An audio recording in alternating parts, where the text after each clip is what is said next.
there was evidence. Because insurgents who were killed, their telephones were probed, and they were in contact with security officers while they were operating. That is to show we have accomplices within the security forces. And that is why when people are being attacked, some instruction will come from above, whoever it would be, to ensure that these people receive the worst kind of treatment before the security forces would come. The people who are sponsoring insurgency in Nigeria didn't just wake up and then became insurgents or started to sponsor insurgency. It started and grew till when we got Sharia into our constitution. According to Sharia, Muslims will have to be the lords. You will have to submit. I will have to submit. Muslims who don't believe in that violence have to submit. There are rules. So since Sharia came in, insurgency in real time came in because they have the right under Sharia to convert the unbeliever. Sorry to interrupt you, sir. Sorry to interrupt you. Pardon me. The aspect of Sharia, the Constitution allows, correct me if I'm wrong, it is in the cases of inheritance, marriage, marital issues, disputes. Those were the penal court thing which Sardauna had. Yes. The Sharia today. Yes. Why was Leah Sharibu taken out of so many girls? That's Hold on. Why was the lady in Sokoto stoned to death? It's Sharia. So there are so many things that have happened which we can refer to, which are Sharia compliant issues. Many things have happened. Why do we have a parallel police in Kano? It is because of Sharia. So, if you are in Kano, even if you are an Igbo man or whoever, and you want to trade your beer, you go and smash it. If you are lucky to go away alive. That is Sharia. So, sir, anybody who deceives you and said the penal code which we had, which the Sardauna accepted as a means of accommodating the Middle Belters then because of the Willings Commission requirement, is not what we have today. What we have today, adopted by the 12 local government, states in the north, is the true Sharia. And where they want and when they want to implement, they implement. Even states that are not as aggressive. Not long ago, was it about 2 years ago, my governor in Borno went to and said any hotel that they think was a brochure, quote unquote, how do you qualify a place? They smashed it and destroyed such plots. Churches are not allowed spaces in some areas. So what is that? Yes. So what is that? It is Sharia. So you see, we pretend. That is the problem with this concept. We pretend to be running a secular system in the north. It is no more that way. And this insurgency would not be there without Sharia. When we had the penal code, there was no such insurgency. There was no such aggression. There would not be somebody coming with a gun and say, Allahu Akbar, and attack others. It wasn't there. Under the penal code, it wasn't there. Under Sharia, it's there. And we cannot deny them. It is for the others to wake up and say, look, if you want to practice this, you have the right based on your religion, but you can't impose it on us. Let's think of a way of coexisting with this. And what is happening? What is going to happen next? These people will say, let's part ways. When you made mention to a couple of people who were, lynched, lynched, set on fire, and said it was because of Sharia, I was trying to disagree because I know the Sharia process will be, you take the person to face a Sharia panel, and then there will be witnesses called, just more or less like a regular trial court and all of that. But that was not the case. That's what I was trying to correct. It was just mob justice. Yes, maybe influenced by radical clerics. So I don't respond to that. But let's go back to this insecurity. I've had northern leaders. Dr. Akib Baba Ahmed is a highly respected northern leader, a Muslim, highly respected, intellectual. He attributes the insecurity from the north largely, preponderantly, and I tend to agree with him, to misgovernance, bad governance, from governors, local governments, and all, even the president. Do you disagree with this? Yes, people in power directs and determines what their people do. So in that regard, you can't disagree with him. Do you Because, disagree? no, I said you and I too can disagree with him. Because if those things that initiated the Boko Haram insurgency didn't start from the political circle, allowing them to do what they did, it wouldn't have exploded to where it is now. And that is true, because leadership determines what the followership does. Good, fine and good. Even those who are attributing so many things to Ali Sharif, I look at Ali Sharif as a saint compared to some people who came after him. Because though Ali Sharif negotiated with a religious group, which was at dead not Boko Haram, they were a religious group to assist him wrestle power. It was later they became Boko Haram. But how did they become Boko Haram? The same Ali Sharif went after them when they insisted on Sharia. He didn't want to be Sharia compliant at the time. So to that extent, I tell some people, I don't see Ali Sharif as Madu Sharif as the man who started this thing. Yes, he negotiated with these people to assist him to wrestle power, which they did. But he refused to implement Sharia. All the same, he had his own militant group, but nearly all governors also have theirs to ensure that they win election. So, sir, without the constitutional backing which we had in 1999 Constitution, many of these governors in the North will not declare Sharia. That is the truth. Because they believe now with Sharia, rather than the penal code in the Constitution, they can declare Sharia in their states, and there's nothing you can do about it. You can go to court, they will tell you Sharia is in the Constitution, and they have the right to practice their religion. Those then who went further to say, yes, in this system, we are allowed to persecute those who don't adhere to Islamic norms, and Christians don't. These things wouldn't be there, sir. So let's be plain and straight. We have reached a stage in this country where you cannot stop these people from practicing their religion. And it has been started in the Constitution. Sharia is there in the Constitution. 73 mentions. You can go and cross-check.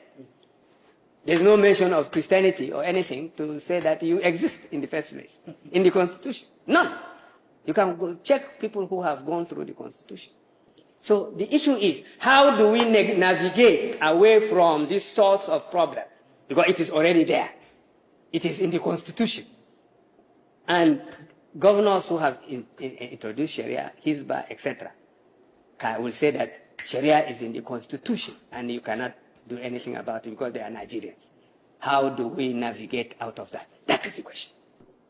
I'm sure our viewers will struggle, especially northern Muslims, will struggle to agree with you. Because I'll go back to the issue of bad governance, failure of leadership, according to Dr. Akim Baba Ahmed, according to pretty much everybody I've sat with. And I've been on this for years now. Sir, 20 million plus children out of school on the streets. You see them everywhere in the north. Children of school going age on the streets. Yes. Those are the ready supply, the recruitment source for all these bandits, terrorists, kidnappers, insurgents, name it. Do you agree, sir? I agree. There's no primary health care in anywhere, any villages, no primary health care in almost all the places. Look at primary schools. So poverty, sir, look at poverty. Poverty in the north is like 10 times worse than the rest of Nigeria. I could go on, reading out these horrific statistics. So I go back to it. Is it fair to just narrow down on the issue of Sharia as the lone causative factor for all these problems? Thank you. The practice of taking children, handing them over to malams or to these mullahs to train, to travel Rather than taking them to school. Listen, to travel with them, blah, blah, is still part of the religious practice. You don't go to my village, you will not see a beggar on the street with a ball in his hand. It's shameful in my tradition to even have someone who is physically challenged, whether even mentally, to see him on the street begging. Because in my tradition, it's a taboo. You keep your weak and feed them till they die.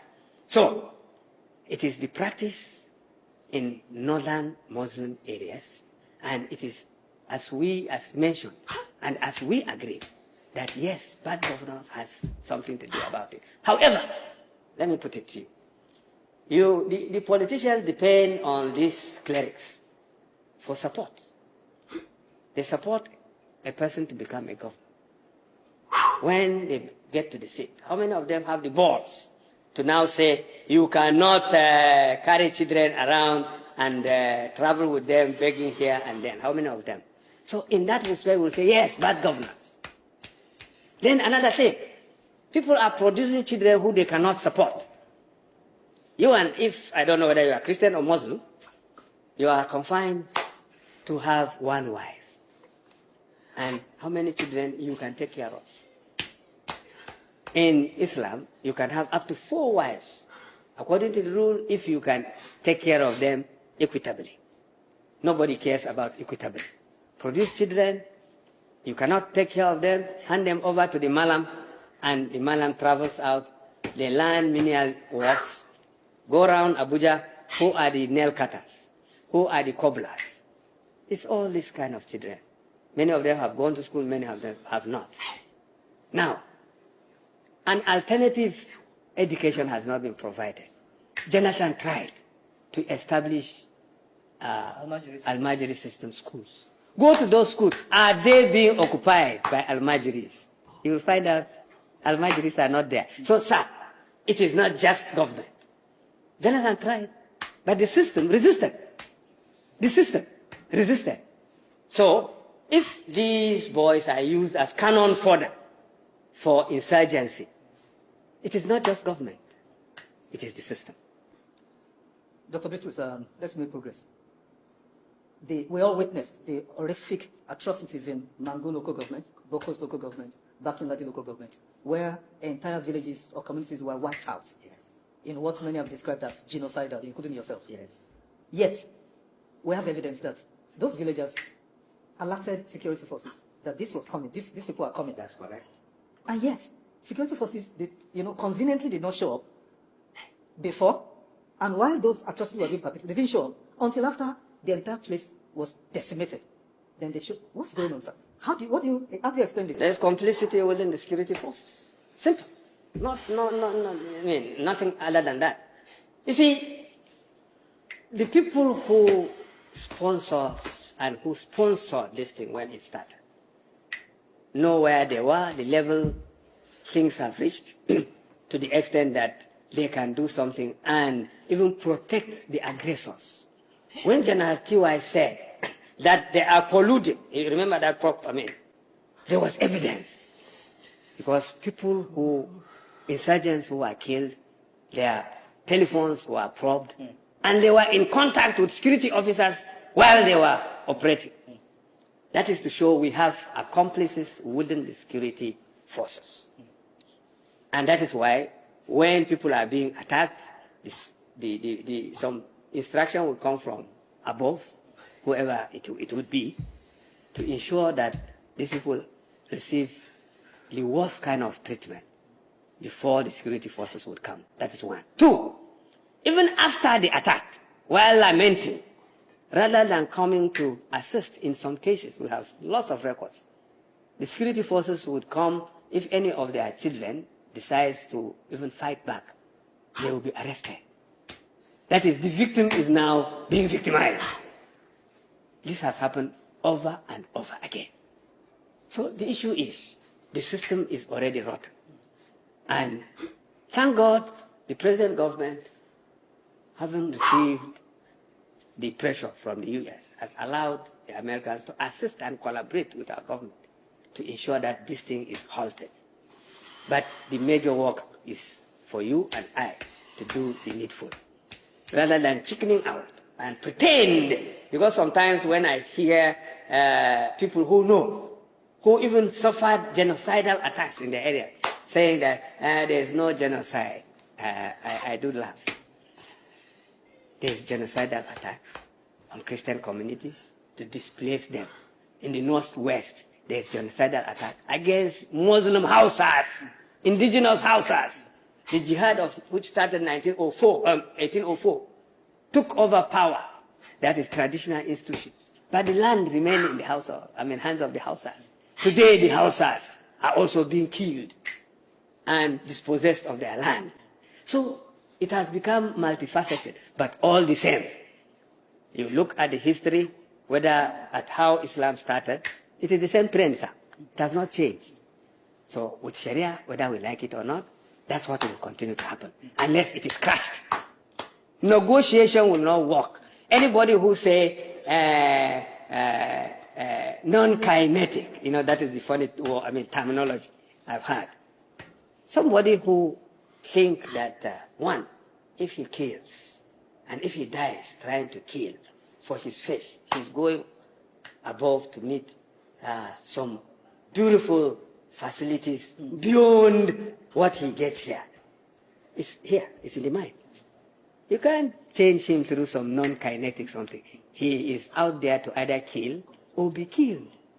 If somebody would voluntarily go and blow himself up just because he feels he's going to be rewarded, how do you solve the problem through some non-kinetic approach? So the issue is, this thing will not stop unless it is crushed. Listen,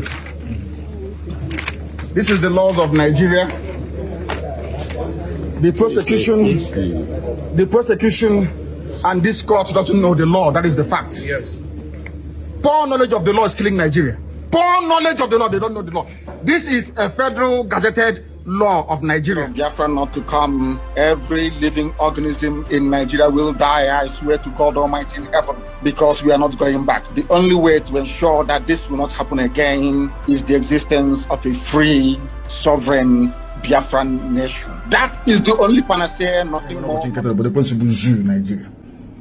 Nigeria madosa ya Chineke na de ngosi. Onye ọbụla na-ekpe ekpere ka Nigeria wee wuru ofu nna nke bridge ndị dị etu a wee laa ha n'iyi. Chineke na kiwe biko da kiwe kpọọ ha ọkụ. Kpọọ ha ọkụ kpee ezinụlọ ha ọkụ. Ka ha ra, agbanyeghị ndị ha bụ. Ọbụla ndị ụkọchukwu, onye ọbụla mehụrụ ọnụ ma kulie wee sị na ọ ga-adịrị Nigeria na mma, ọ ga-adịrị onye ahụ na mma n'ezinụlọ.